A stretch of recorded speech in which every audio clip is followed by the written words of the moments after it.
84 વૈષ્ણવોની વાર્તા 84 વૈષ્ણવોની વાર્તા એને શા માટે આપણે સમજવી જરૂરી છે?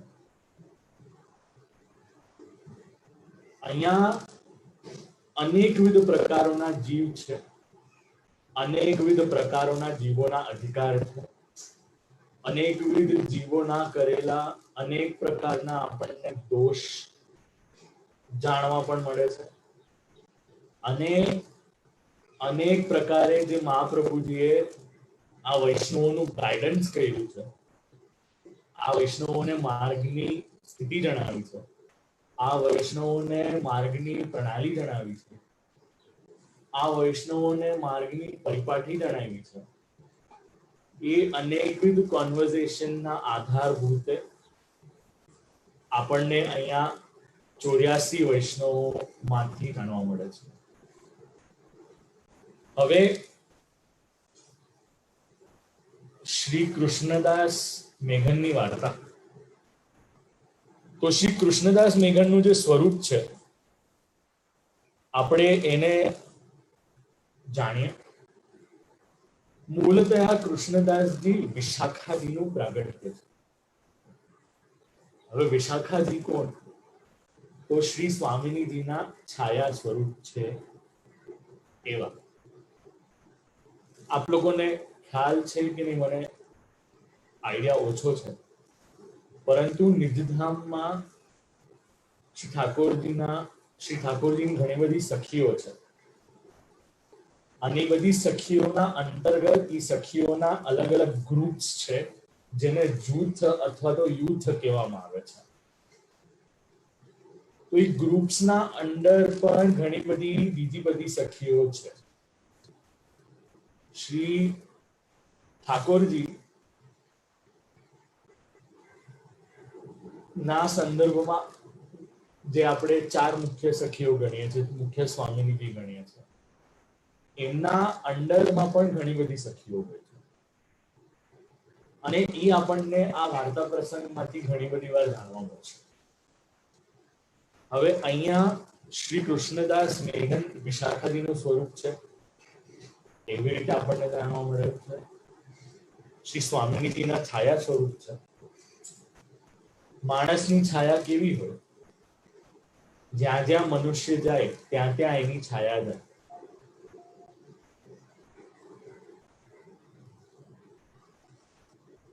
રાત્રે અંધકાર હોય પરંતુ એક દીવો પ્રજ્વલિત હોય તો એ દીવાના પ્રકાશના કારણે પણ આપણે કોઈ છાયા જોઈ શકીએ. એવી જ રીતે દિવસ હોય, સૂર્ય તપતો હોય, કોઈ પણ મનુષ્ય આગળ ચાલી રહ્યો હોય તો પાછળ એનો છાયા પણ આવે છે, એનો પણ બ્લેક શેડ પાછળ આપણને દેખાય આવે છે. શરીર છે તો છાયા છે, સ્વામિનીજી છે તો વિશાખાજી પણ છે, અને કૃષ્ણદાસજીમાં ઐશ્વર્યનો આવેશ ખૂબ છે. એ આપણને આ વાર્તા પ્રસંગોમાંથી જરા જાણવા મળશે, જરા સમજવા મળશે, જરા માણવા મળશે. આપ લોકોને આ વાર્તા માટે બીજી એક વાત પણ કહું. જે કૃષ્ણદાસ મેઘનજીની વાર્તા છે એનું રેપિટેશન 2 ગ્રંથોમાં આપણને જોવા મળે છે. એવું નહીં માનતા કે શ્રી ગોકુલનાથજીએ કેવલ 84 અને 252 વૈષ્ણવોની વાર્તા લખી છે. ઘણી વાર જેમ મેં દામોદરદાસ હરસાણીજીની વાર્તામાં પણ કહ્યું હતું, દામોદરદાસ હરસાણીજીના પ્રાગટ્યની જન્મની વાર્તા આપણને 84 વૈષ્ણવમાંથી નથી મળતી, અપિતુ આપણને નિજ વાર્તામાંથી મળે છે. કૃષ્ણદાસ મેઘનજીની વાર્તા આપણને જો જાણવી હોય અને સમજવી હોય તો નિજ વાર્તા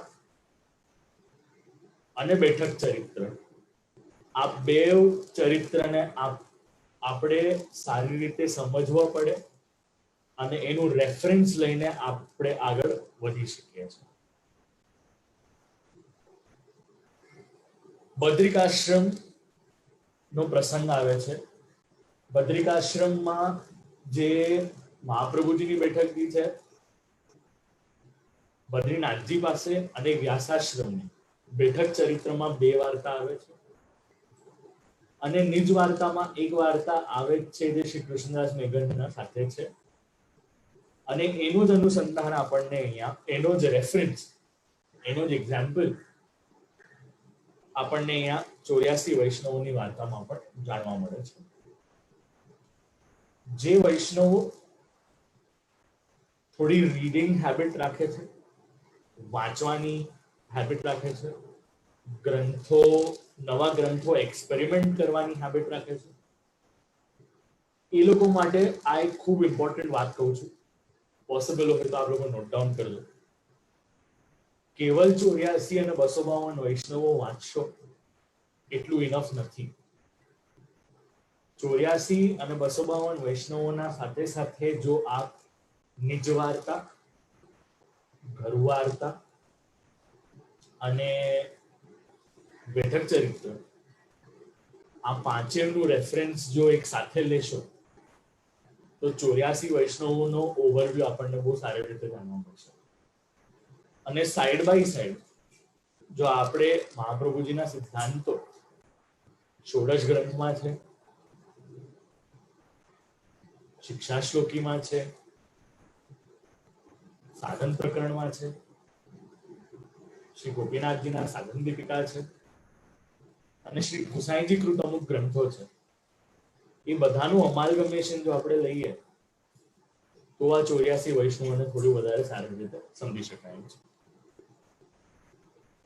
આચાર્ય ચરણ ભૂતલ પર પધારે છે અને 3 પરિક્રમા કરે છે, એ આપણને ખૂબ સારી રીતે ધ્યાનમાં છે. અહીંયા શ્રી આચાર્ય મહાપ્રભુજી પૃથ્વી પરિક્રમા કરી રહ્યા છે.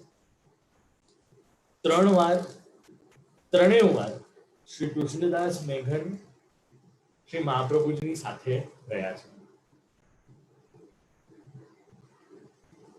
હવે જેમ પહેલા સમજાયું હતું, વિશાખાજી શ્રી સ્વામિનીજીના છાયા સ્વરૂપ છે.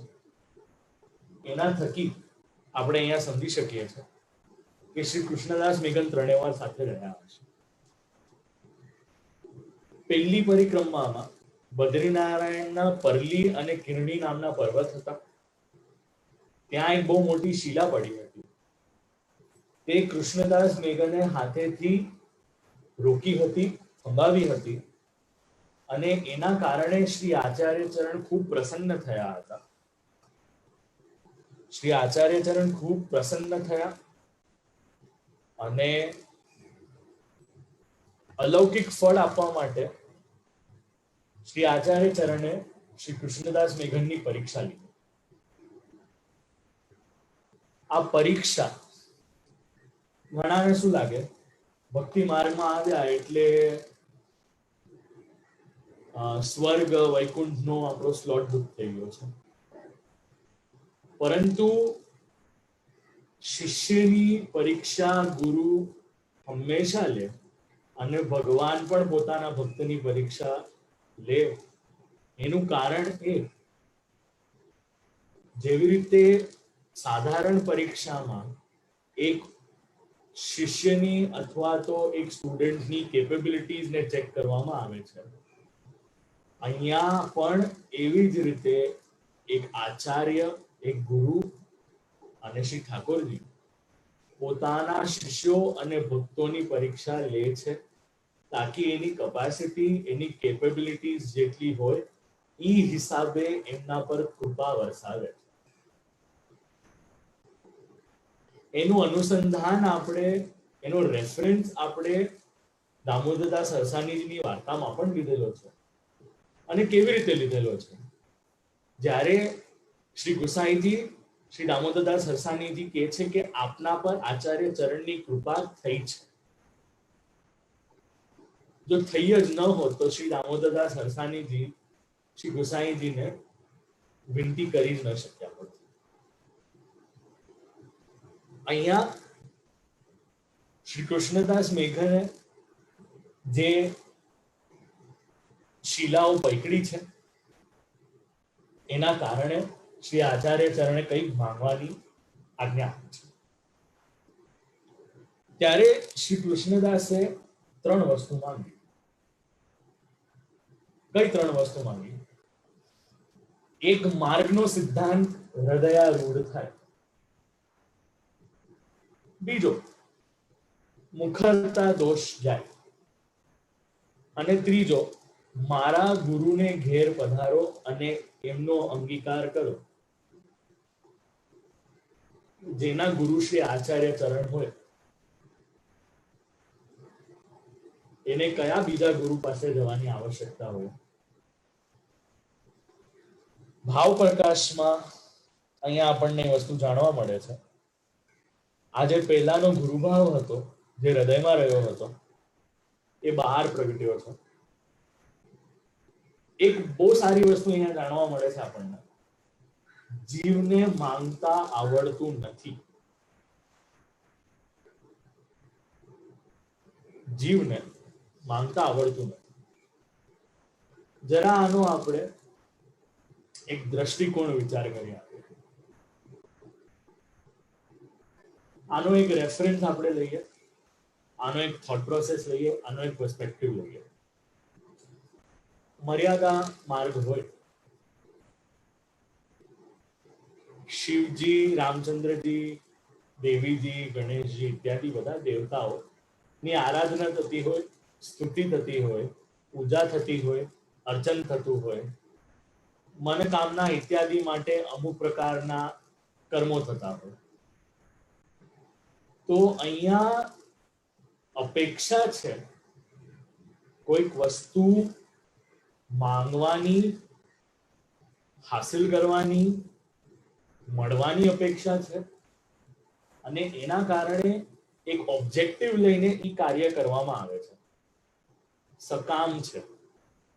there is an end goal toward.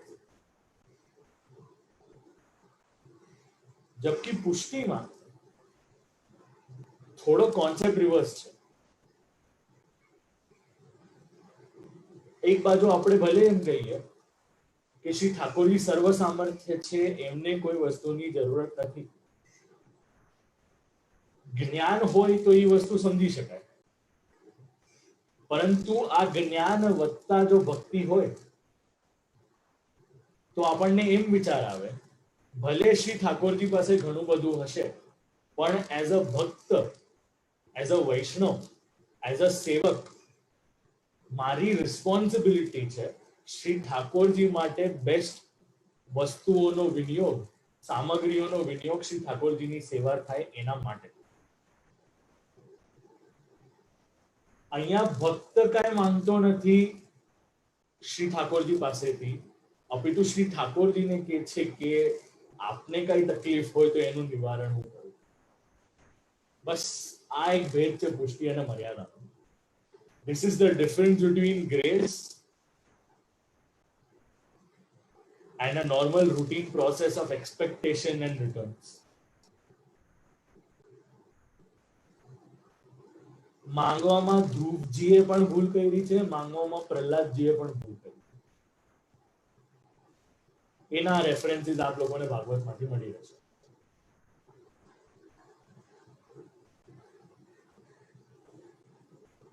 એના રેફરન્સીસ જેમ મેં કહ્યું પહેલા આપ લોકોને ભાગવતજીમાંથી મળી રહેશે.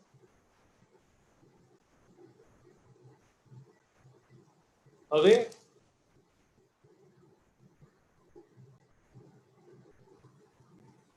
દૈવી હોય જીવ તો આવી વસ્તુ માંગે જ નહીં. જે દૈવોદ્ધાર પ્રયત્નાશમાં હોય એના પાસે પોતાના ગુરુની વિનંતી કરે શ્રી કૃષ્ણદાસ મેઘન, એના થકી જ આચાર્ય ચરણે માર્ગનો સિદ્ધાંત હૃદયારૂઢ કરાવડાવ્યો અને મુખરતા દોષ જાય એવી પણ આજ્ઞા કરી. પરંતુ એમના ગુરુના ઘરે પધારવાનો અને અંગીકાર કરવાનો એ વસ્તુ કરી ના. હવે જે સામર્થ્ય હતું એનાથી થોડુંક સામર્થ્ય અહીંયા શ્રી કૃષ્ણદાસ મેઘનમાં થોડું ઘટ્યું છે. શું કામ ઘટ્યું છે? મારે ત્યાં એક વસ્તુ સમજવા જેવી છે. હું નાનો હતો અને મને મારા એક વડીલ શાસ્ત્રીજીની છે ને ખૂબ પેન ગમી ગયું. તો મેં કહ્યું નહીં મને જોઈએ છે, પરંતુ આપનો સરળ સ્વભાવ અને મને આપી દીધું. હું નાનો હતો, મને સંકોચ થયો, મેં એમ કીધું કે મારાથી લેવાય નહીં. મને જવાબમાં એક જ વસ્તુ આવી, અનધિકારિક ચેષ્ટાઓ કરવી નહીં. મોટા કે તે કરવું.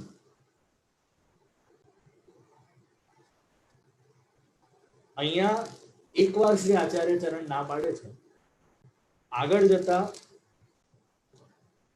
વ્યાસાશ્રમનો પ્રસંગ આવે છે, જે આપ લોકોને બેઠક ચરિત્રમાં પણ જાણવા મળશે અને નિજવાર્તામાં પણ એનું થોડો અનુસંધાન આપ લોકોને જાણવા મળશે. ફરી આચાર્ય ચરણ બદ્રિકાશ્રમથી આગળ વ્યાસજીની ગુફામાં પધારે છે, જ્યાં કોઈ પણ નોર્મલ એક જીવ હોય એને એક્ઝિસ્ટન્સમાં પણ થોડો પ્રોબ્લેમ થાય. એવી સ્થિતિમાં શ્રી આચાર્ય ચરણની કૃપાથી એ ગુફા સુધી એટલી શ્રી કૃષ્ણદાસ મેઘન પહોંચે છે. પરંતુ પહેલા કરેલી જે ચેષ્ટા હતી, પહેલા જે કરેલો આજે એક્ટ હતો, પહેલા જે 3 વાર માંગેલી જે વિનંતી હતી, એના કારણે કૃષ્ણદાસ મેઘન એલિજિબલ નથી થયા વ્યાસજીના સાથેનો સંવાદ શ્રવણ કરવા માટે. તો આપ લોકોને એક વસ્તુ સમજાવું. અહીંયા શબ્દ આવ્યો છે વ્યાસ. આપણે ત્યાં છે ને કેવલ ભાવપક્ષની પ્રાધાન્યતા મૂકવામાં નથી આવી. આ શાસ્ત્ર અવગત્ય એના માટે જ સમજાવ્યું હતું કે ભગવાન શ્રી કૃષ્ણને આપણે અલગ અલગ એંગલ્સથી સમજી શકીએ અને એ એંગલ્સ સમજીને આપણે શ્રી ઠાકોરજીની સેવા સારી રીતે કરી શકીએ. એક ગાડી હોય ને, એના 2 પૈડા હોય. હું ગાડી એટલે બેલગાડીની વાત કરું છું, કારણ કે ટેસ્લામાં તો 4 પૈડા હોય છે, એ મને ખબર છે, પણ 2 આ બાજુ હોય અને 2 આ બાજુ, એટલે આપણે 2 ભાગ સમજવાના છે. તો એક ભાગ છે ભાવ પક્ષ અને બીજો ભાગ છે સિદ્ધાંત પક્ષ. હવે વિચાર કરો, ટેસ્લા કે બેલગાડી હોય, એનો એક બાજુનો ચક્ર બહુ મોટો હોય અને બીજી બાજુનો નાનો હોય, એટલે ભાવ પક્ષ આટલો મોટો હોય અને સિદ્ધાંત પક્ષ આટલો નાનો હોય, અથવા તો રિવર્સ, સિદ્ધાંત પક્ષ આટલો મોટો હોય અને ભાવ પક્ષ આટલો નાનો હોય. તો આપ લોકોને લાગે છે એ ગાડી બહુ સારી રીતે ચાલી શકવાની? ભાવ અને સિદ્ધાંત જો બે હોય અને ઈ બે ઇક્વલી ચાલી રહી હોય, સિદ્ધાંત શા માટે? તો કે ભાવની વૃદ્ધિ થાય, ભગવાનનું મહાત્મ્ય જ્ઞાન વધે એના માટે. જો આ બે પેરેલલી ચાલે ને તો શ્રી ઠાકોરજીને સમજવા ખૂબ જ ઈઝી છે.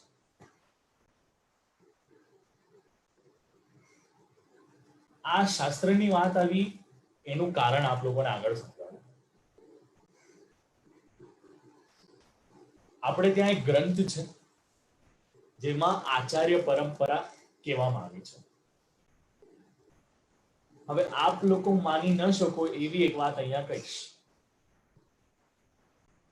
શ્રી મહાપ્રભુજીના પૂર્વ જે આચાર્યો છે, જે વૈષ્ણવ સંપ્રદાય આપણે ત્યાં ચાલી રહ્યો છે, એ વૈષ્ણવ સંપ્રદાયમાં વ્યાસ પણ આચાર્ય બિરાજી ચૂક્યા છે. અને આપણે ત્યાં સંપ્રદાય મૂળ નામ છે રુદ્ર સંપ્રદાય. વૈષ્ણવાનામ યથા શંભુ, એવા રુદ્રથી આ વૈષ્ણવ સંપ્રદાયની શરૂઆત થઈ છે. અને આગળ જતાના ક્રમમાં વ્યાસજી પણ આચાર્ય સ્વરૂપે બિરાજ્યા છે. વ્યાસજી બિરાજ્યા છે ને, અને એમના થકી સમાધિમાં આપણને શ્રીમદ ભાગવતજી પ્રાપ્ત થયું છે. કારણ કે વ્યાસજી ભગવાનના જ્ઞાનાવતાર છે, અને આ વ્યાસજી જે જ્ઞાનાવતાર થયા એમના થકી એમના કારણે ભગવાને એમને નિમિત્ત કર્યા શ્રીમદ ભાગવતજી પ્રગટ કરવાના માટે.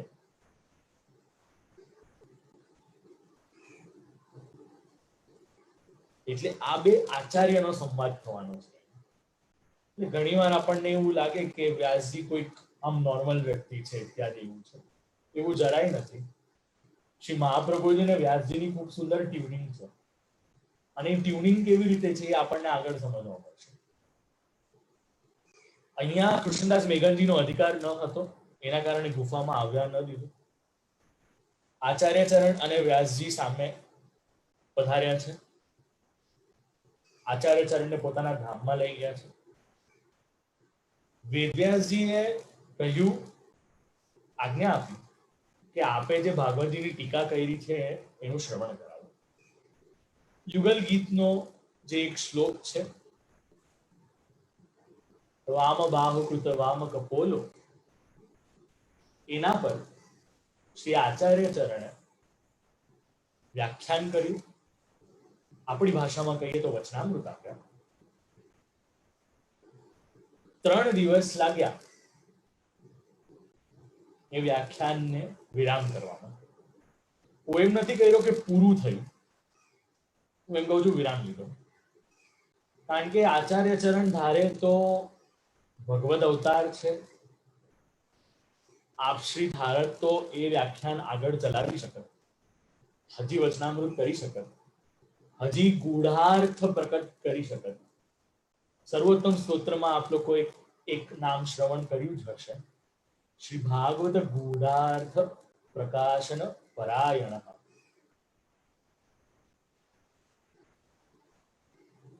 તો વ્યાખ્યાન 3 દિવસ થયું.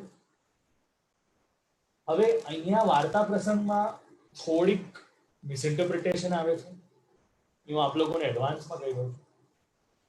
વાર્તા પ્રસંગમાં એમ કહે છે કે વ્યાસજી ક્ષમા માંગે છે. વ્યાસજી શ્રી ઠાકોરજીનું જ્ઞાનાવતાર છે. ક્ષમા માંગવાનો સંયોગ અહીંયા આવતો જ નથી, સંજોગ આવતો જ નથી. અહીંયા પ્રશંસા થઈ છે, જે આ એક્ઝામ્પલ્સ, જે એમ્પ્લિફિકેશન કરવામાં આવ્યું છે તે શ્લોકનું, અને એના પછી આચાર્ય ચરણ અને વ્યાસજીનો સંવાદ થયો છે. આ જે ગૂઢ અર્થો પ્રગટ થયા એ આપણને કોઈ પણ પ્રકારે કોઈ પણ પુસ્તિકાના સ્વરૂપે અવેલેબલ નથી. કારણ કે અહીંયા જીવની ગતિ નહીં હોય, એના કારણે જ કૃષ્ણદાસ મેઘનના થકી સમગ્ર વૈષ્ણવોને આ કોન્વર્ઝેશનમાં એડમિટ કરવાના નહીં હોય. અહીંયા એ વસ્તુ જાણવા મળે છે.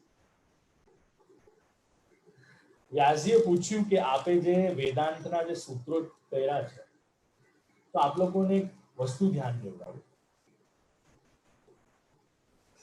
અનેકવિધ વક્તાઓને આપ લોકો શ્રવણ કરો છો, અનેકવિધ આચાર્ય બાળકોના આપ લોકોને વચનામૃત શ્રવણ કરવાનો લાભ થયો છે.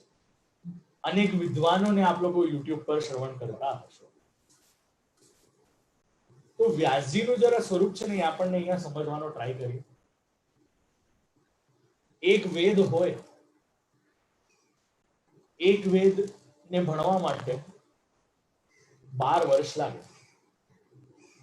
હવે મૂળતઃ પ્રાચીન ટાઈમમાં, એન્શિયન્ટ ટાઈમ્સમાં વેદ એક જ હતો. એ વેદના 4 ભાગ કરનાર કોઈ હોય તો વ્યાસજી છે.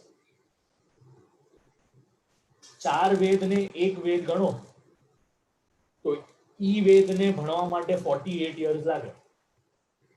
ઈ જ વેદ 4 માં ડિવાઈડ થયા તો 12 યર્સ ઈચ થયા. સાથે સાથે ઈ વેદને ધ્યાનમાં રાખીને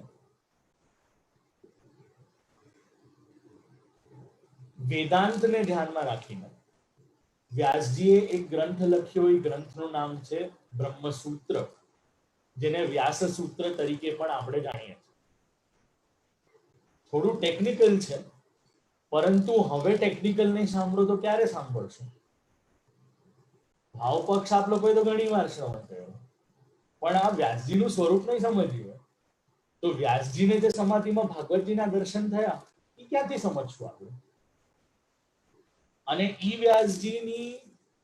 વ્યાસજીનો ઉલ્લેખ શ્રી મહાપ્રભુજી સુબોધિનીજીના ઇન્ટ્રોડક્શનમાં પણ કરે છે. આપશ્રીએ પોતાના સુબોધિનીજીના મંગલાચરણમાં વ્યાસજીનો પણ ઉલ્લેખ કર્યો છે. તો વ્યાસજીનું સ્વરૂપ તો સમજવું અનિવાર્ય છે. તો આ જ વ્યાસજીએ 18 પુરાણો સાથે સાથે મહાભારત એની રચના થઈ અને સમય મળ્યો શ્રી નારદજી ના નિમિત્તે શ્રી નારદજીએ જે ભાગવતજીનું અનુસંધાન શ્રી વેદવ્યાસજીને આપ્યું, વેદવ્યાસજીને સમગ્ર 18,000 શ્લોકોના દર્શન થયા અને ઈ ભાગવતજીને શ્રી સુખદેવજીને ભણાવ્યું. ભારતીય ધર્મ સંસ્કૃતિ, વૈદિક ધર્મ સંસ્કૃતિમાં વ્યાસ મહર્ષિનું આવું એક યોગદાન છે. ભગવાનના જ્ઞાનાવતાર સ્વરૂપે વ્યાસજીનું આપણે ત્યાંનું કોન્ટ્રીબ્યુશન. વેદવ્યાસજીને જ્યારે પૂછવામાં આવ્યું કે આપે બ્રહ્મસૂત્રોના કોટેશન્સ આવા શા માટે કર્યા છે, વેદવ્યાસજીએ કહ્યું કે મારે ઓપન ટુ ઇન્ટરપ્રિટેશન રાખવાનું હતું. એના કારણે એનો અર્થઘટન થોડો માયાવાદ સ્વરૂપે પણ થઈ શકે છે અને એનો અર્થઘટન બ્રહ્મવાદ સ્વરૂપે પણ થઈ શકે છે. અને આચાર્ય ચરણ કહે છે કે અહીંયા મેં અર્થઘટન બ્રહ્મવાદ તરીકે લીધો છે. બ્રહ્મવાદનું જે અર્થઘટન હતું શ્રવણ કર્યું. આચાર્ય ચરણથી વેદવ્યાસજી ખૂબ પ્રસન્ન થયા છે. હવે જ્યારે આજ્ઞા લઈને પધારે છે આચાર્ય ચરણ, ત્યારે શ્રી કૃષ્ણદાસ મેઘનને જુએ છે અને પ્રસન્ન થાય છે કે તું હજી અહીંયા ઊભો છે, તું ગયો નથી, શા માટે?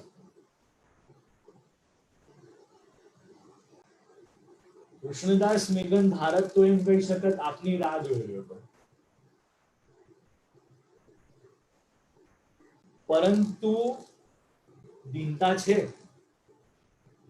અને જેમ પેલા કહેલું હતું, દીનતા વગર આ માર્ગમાં ગતિ કેવી રીતે છે એનો આપણે જરા વિચાર કરવો જોઈએ. દીનતા છે એટલે કહ્યું હું ક્યાં જાઉં, મને આપના ચરણારવિંદ સિવાય બીજા કોઈનો આશ્રય નથી. આશ્રય શબ્દ છે અહીંયા.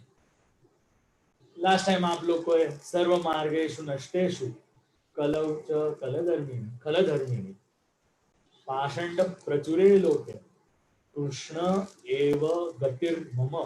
અહીંયા ગતિ શબ્દનો અર્થ થાય છે આશ્રય. આદર અને આશ્રય, અહીંયા આપણને અન્યાશ્રયના માટે પણ થોડું જાણવા મળશે. આપણે આગળ એનું અનુસંધાન, એનો રેફરન્સ લઈને આગળ વધશું. જ્યારે આ શ્રવણ કર્યું, આચાર્ય ચરણ ખૂબ પ્રસન્ન થયા, પરંતુ જીવ સ્વભાવથી તો દુષ્ટ જ હોય, કારણ કે આ શરીરનું અનુસંધાન આવ્યું છે, આ શરીરના સાથે કોરિલેશન આવ્યું છે. એના કારણે ફરી એ જ 3 વસ્તુ માંગી. કઈ 3 વસ્તુ?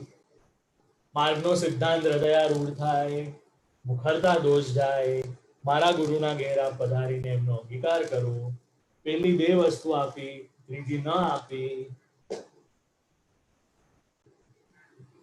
બીજા ગુરુનો ભાવ હતો, તેનાથી પહેલા કરતા થોડુંક ઓછું સામર્થ્ય થયું. વ્યાસજીની ગુફામાં ગયા, યુગલ ગીતનો જે પ્રસંગ હતો એના પર થોડો વિસ્તાર કરવાનો હતો, અધિકાર ન હતો એટલે અંદર ન લઈ ગયા. સુધી ન રહે એના કારણે આ જીવની ઈ કેપેસિટી નથી આ લીલાને સમજવા માટે. હવે ઘણીવાર એવું થાય, અહીંયા એક કીર્તન મૂકવામાં આવ્યું છે, જો લો હરિ આપુન પોન જાવે तोलो वेद पुराण स्मृति सब पढ़े सुने नहीं आवे सुनी विरंची नारायण मुख सो नारद सो कही दीनो नारद कही वेद व्यास सो आप शोध नहीं कीनो।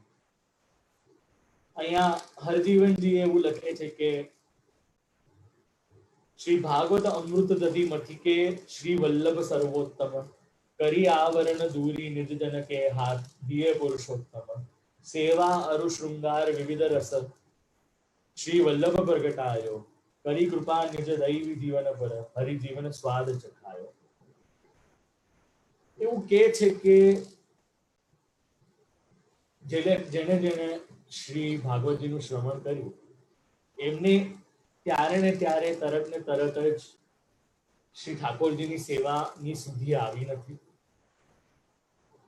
પરંતુ જ્યારે આપણે અંબરીશ રાજાનો પ્રસંગ વાંચીએ અને શ્રી દ્વારકાનાથજીનું ચરિત્ર આપણે જે ત્રીજા વાર્તા પ્રસંગમાં સાંભળવાનો પ્રયત્ન કરશું ત્યારે ખબર પડશે કે આ સેવા કોઈ આધુનિક ક્રમ નથી, અપિતુ પ્રાચીન ક્રમ છે। મહાપ્રભુજી એક બાજુ મહાપ્રભુજીનું એકાદું નામ આપણે એમ કહીએ છીએ વેદ પારગમ, તો પ્રાચીન કાળમાં પણ સેવા થતી હતી। એ આવા ઓર્ગેનાઇઝડ ફોર્મેટમાં કદાચ નહીં હોય, પરંતુ સેવાનો અનુસંધાન તો પ્રાચીન કાળથી છે। અને આ તો શ્રી ઠાકોરજીની આચાર્ય ચરણ પર કૃપા થઈ છે અને આચાર્ય ચરણ ને અવતાર લેવાની આજ્ઞા કરેલી છે, સ્વતઃ અવતરિત થયા છે।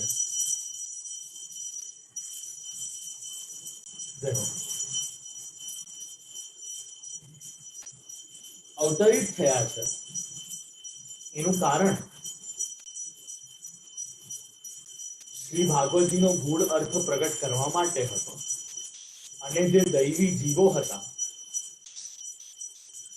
એને શ્રી ઠાકોરજીના સાથે સંબંધ કરવા માટે હતો, જેનું અનુસંધાન આપણે પહેલા વાર્તા પ્રસંગમાં લઈ લીધું છે।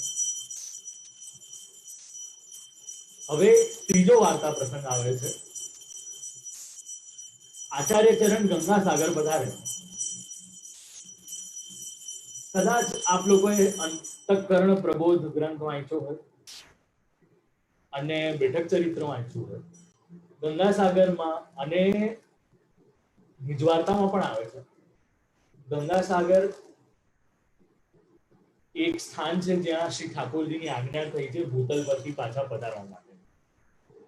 તૃતીય સ્કંદ થી દશમ સ્કંદ પર જે આખો જે જમ્પ આવે છે એનું અનુસંધાન આપણને આ વાર્તામાંથી પ્રાપ્ત થાય છે। આચાર્ય ચરણ ગંગા સાગર પધાર્યા। આચાર્ય ચરણ પોઢેલા હતા। આચાર્ય ચરણ જનરલી યોગ નિદ્રામાં બિરાજે છે। હવે સમય હતો, આચાર્ય ચરણને મનમાં વિચાર આવ્યો કે ધાન અથવા તો ડાંગરના મમરા મુરમુરા જેને કહીએ છીએ એને આરોગવાની ઈચ્છા થઈ। કૃષ્ણદાસ મેઘાને જાણી આચાર્ય ચરણને થોડી નિદ્રા આવી। કૃષ્ણદાસ મેઘન ઉભા થઈને ગંગા સાગર પાર આવ્યા, તરીને ગંગાજીને પાર ગયા છે। ખેતરમાં જે લીલા ડાંગર હતા એને કપાવ્યા ગામમાંથી, જે અમુક એની એક્સચેન્જ આપવાની હતી એના કરતા ડબલ આપી અને મમરા સિદ્ધ કરાવ્યા। પાછા આવીને શ્રી આચાર્ય ચરણના શ્રી ચરણને દાબીને જગાડ્યા, મમરા આગળ ધર્યા અને મહાપ્રભુજીએ પછી પૂછ્યું કે ક્યાંથી લાવ્યો।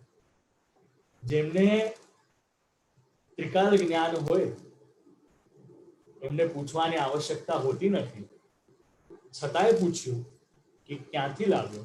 ત્યારે આખો વૃત્તાંત કહ્યો। આચાર્ય ચરણ ખૂબ પ્રસન્ન થયા, કૃષ્ણદાસને કશું માંગવા કહ્યું અને ત્યારબાદ ત્રીજી વાર પણ શ્રી કૃષ્ણદાસ મેઘન શ્રી મહાપ્રભુજી પાસેથી ફરી એ જ 3 વસ્તુ માંગી અને આચાર્ય ચરણે કહ્યું જીવ શું માંગી શકે, આ વખતે માંગ્યું હોત તો શ્રી ઠાકોરજીનું સ્વરૂપ પણ દેખાડત। હવે આચાર્ય ચરણ સોરો એટલે સોરમજી પધાર્યા। કૃષ્ણદાસે વિનંતી કરી કે ગુરુને લઈ આવું આચાર્ય ચરણે એમ જ કહ્યું, તું જે કરશે એમાં ખેદ પામશે. કૃષ્ણદાસ એકલા ગુરુને ત્યાં ગયા. કૃષ્ણદાસે કહ્યું ને પૂછ્યું ગુરુએ કે તે બીજા ગુરુ કયા છે. કૃષ્ણદાસ એમ કહે છે કે મેં બીજા ગુરુ તો કર્યા નથી, પરંતુ આપની કૃપાથી મને શ્રી પુરુષોત્તમ, પૂર્ણ પુરુષોત્તમને મેં પામ્યા છે. ગુરુએ પૂછ્યું કે પૂર્ણ પુરુષોત્તમ છે એ કેવી રીતે જાણીએ? તો આગળ સગડી બળતી હતી. પહેલાના ટાઈમમાં ગેસ તો હતા નહીં, કોલસો હોય, કોલ હોય, એનાથી આખી સગડી બળતી હોય. તેને હાથમાં લઈ, અંગારાઓને હાથમાં લીધા અને કહ્યું, જો શ્રી મહાપ્રભુજી પૂર્ણ પુરુષોત્તમ ન હોય તો મારા હાથ બળી જાય. અને એક મુહૂર્ત સુધી આ અગ્નિને હાથમાં પકડીને રાખ્યો હતો. એના પછી આ ગુરુને પણ આશ્ચર્ય થયું, વિચારમાં પડ્યા, હાથમાંથી અગ્નિ કાઢી દીધો અને કૃષ્ણદાસ મેઘનને પશ્ચાતાપ થયો, ખેદ થયો, ડિસઅપોઇન્ટમેન્ટ થયું અને પોતે પછી અહીંયાથી વધાર્યા. હવે આજે આખો પ્રસંગ છે એવું અહીંયા પ્રકાશમાં લખવામાં આવે છે કે એ પ્રસંગનો અનુસંધાન વલ્લભાષ્ટકની ટીકામાં શ્રી ગોકુલનાથજીએ લખેલો છે. જેને થોડું એનું અનુસંધાન વધારે જોઈતું હોય ત્યાં શ્રવણ વધારે કરી શકે છે, વાંચી વધારે શકે. ગંગાસાગરના તીરે પધાર્યા. મનમાં મમરાની વિચાર આવ્યો. શા માટે? તો કે ભોગ ધરવાનો છે એના માટે. ભોગ ધરવાનો હોય અને ભોગ ધરવા માટે શ્રી કૃષ્ણદાસ મેઘન પર કૃપા કરવી હતી. એના કારણે પુરુષોત્તમને કોઈ વસ્તુની અપેક્ષા નથી, છતાંય અન્યથા કરતું આપણે ત્યાં બાલક બનીને આપણા પાસેથી માંગીને અંગીકાર કરવાનું, અલૌકિક કૃપાદાન કરવા માટે પુરુષોત્તમ આવી અનેકવિધ લીલાઓ કરે છે,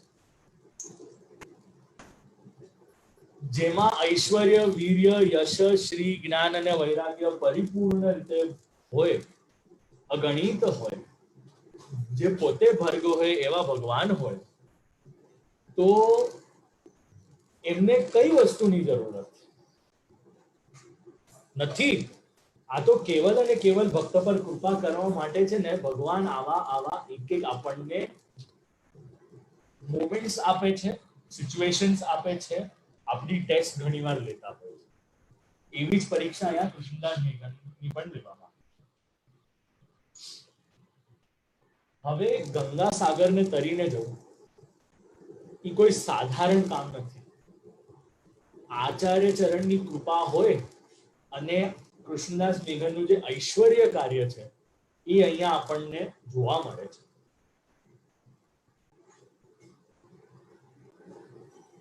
હવે જીવ શું માંગી શકે એના માટે પરમાનંદદાસજીએ પણ ખૂબ સુંદર વાત લખી છે. માંગે સર્વસ્વ જાત હૈ પરમાનંદ ભાકે. એક અનુસંધાન એનો આપણને અહીંયા પણ જાણવા મળે છે. વ્રજ વાલુ રે વૈકુંઠ ત્યાં મારો કાનકુંવર ત્યાંથી માંગે. શું માંગે એઝ અ જીવ તરીકે, એઝ અ વૈષ્ણવ તરીકે શું માંગવું જોઈએ? આપણે વૈકુંઠ માંગવું જોઈએ? ના. એઝ અ વૈષ્ણવ આપણે ઘડી આપણે આપણને શ્રી ઠાકોરજીની સેવા કરવાનો અવસર પ્રાપ્ત થાય, શ્રી ઠાકોરજીની ભક્તિ કરવાનો અવસર પ્રાપ્ત થાય, એ એઝ અ જીવ આપણે માંગી શકીએ. વૈકુંઠ ઇત્યાદિ તો બહુ સાધારણ વસ્તુ છે. આગળ જેમ વાર્તા પ્રસંગમાં આવે છે, મુક્તિ ક્યાં દીધી, ભક્તિ ક્યાં નહીં દીધી, એનું અનુસંધાન આપણે લઈને અને આગળ વધીએ. હવે અન્યાશ્રય નો જરા આપણે વિચાર કરીએ અને વાર્તા પ્રસંગ ત્રીજા પર આપણે આજનો સત્ર અહીંયા વિરામ દઈશું. આપણે રોજ કીર્તન ગાઈએ, દ્રઢ ચરણ ન કેરો ભરોસે, પરંતુ જીવનમાં કોઈ પણ પ્રકારની તકલીફ આવે અને દ્રઢ ઇન ચરનન કેરો ભરોસો જે ગાયેલું હોય એને આપણે મસ્ત આપણા મગજમાંથી કાઢીને પોતાના દાગીનાઓ જ્યાં મૂક્યા હોય એવી તિજોરીમાં એ ભરોસાને આપણે મૂકી દઈએ. ભરોસો તો આપણને આપત્તિ આવે ત્યારે જોઈએ ને. જીવન સારું ચાલી રહ્યું હતું ત્યારે ભગવાન પર ભરોસો હતો કે બધું ઠીક ચાલશે. આ કોરોનાની મહામારી આવી ને આપ લોકોને ત્યાં રેસિઝમની મહામારી આવી એટલે આ ભરોસો આપણો ડગમગાઈ ગયો કે આ ભગવાન શું કરી રહ્યા છે, ભગવાનની લીલા કેવી છે, ભગવાન શા માટે આવું કરી રહ્યા છે. જીવનો તો કોઈ દોષ જ નથી આમાં. આ મનુષ્ય જ્ઞાતિ શું કરે છે એના પર તો આપણે વિચાર જ નથી કરવો. પણ આ ભગવાન જ છે સર્વ સામર્થ્ય કરતું અન્યથા કરતું. આપણો આશ્રય છે ને એ ડબલ સ્ટેન્ડર્ડ વાળો છે. દ્રઢ આશ્રય નથી. પાઠ અનેકવિધ વાર કરીએ આપણે, નિધેચ્છા તર્ક કરીશથી ઇત્યાદિ આપણે ઘણી વાર બોલીએ છીએ. પણ પ્રોબ્લેમ એ છે શ્રુતિનું એક વચન છે, ધ્યાન લાગે ને તો આપ લોકો નોટ ડાઉન કરી રાખો, બહુ કામ લાગશે આગળ જીવનમાં. જેટલું પણ જીવન હશે, મને નથી ખબર આ જીવનનો અંત ક્યારે છે, પણ જેટલું પણ જીવન છે આ શ્રુતિ વચન ખૂબ કામ લાગશે આપણને. તસ્માત પુરુષઃ યન મનસા વિગચ્છતિ તદ વાચા વદતિ તદ કર્મણા કરોતિ. કોઈક મનુષ્ય હોય એના મનમાં એક વિચાર આવે, એવી વાણી બોલે અને એવા કર્મ કરે. જ્યારે આ ત્રણમાં સંગતિ ન રહે ત્યારે વિચાર કરવું કે કાંઈક ગડબડ થઈ રહી છે જીવનમાં. આશ્રયનો પદ આપણે ત્યાં કેઝ્યુઅલી ગવાઈ રહ્યો છે. શા માટે? સત્ર વિરામ થવાનું છે એટલે આશ્રયનો પદ ગાઈ લેવાનો. ઘણા લોકો આશ્રયનો પદ શરૂ થાય એટલે નીકળી પણ જાય. કોન્સેપ્ટ છે ભરોસો, વિશ્વાસ, આશ્રય.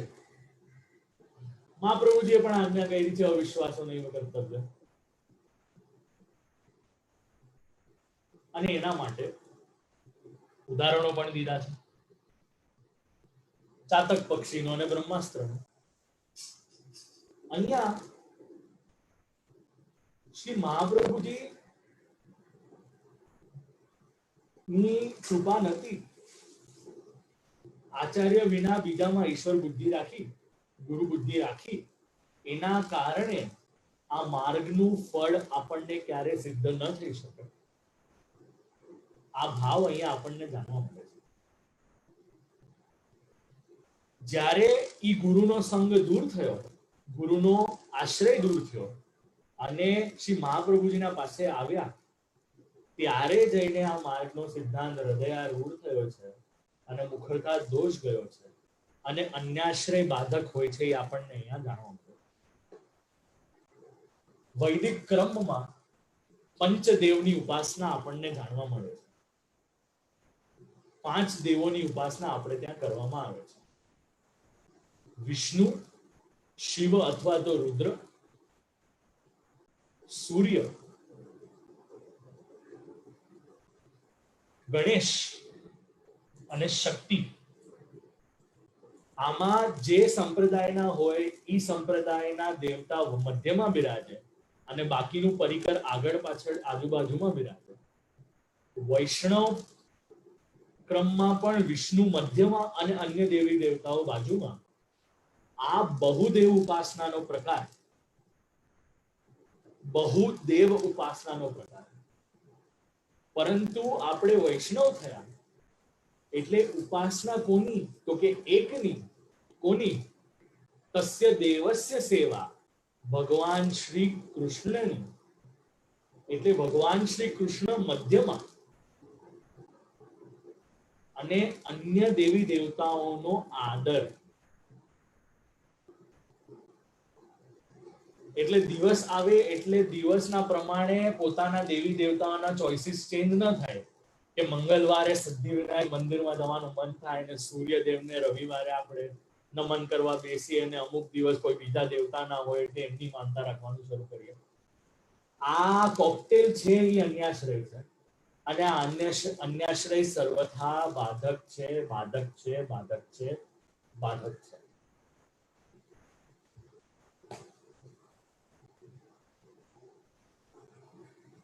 આ અન્યાશ્રય કેવલ દેવતાઓમાં નથી થતો, અપિતુ લોકોમાં પણ એવી રીતે થાય છે. કોઈ પણ અન્ય પ્રકારનો મંત્ર, જપ, જો એકાશ્રય વૈષ્ણવ હોય એ કોઈ પણ અન્ય પ્રકારનો આશ્રય લે, ન કેવલ દેવી દેવતા, વસ્તુ, બિલીફ, વિશ્વાસ ઇત્યાદિ કાંઈ પણ, તો એને અન્યાશ્રયનો દોષ બાધક થાય છે અને થાય છે.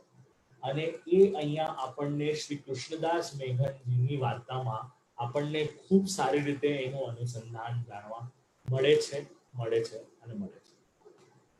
એટલું કહીને 9માં લગભગ 5 થઈ છે.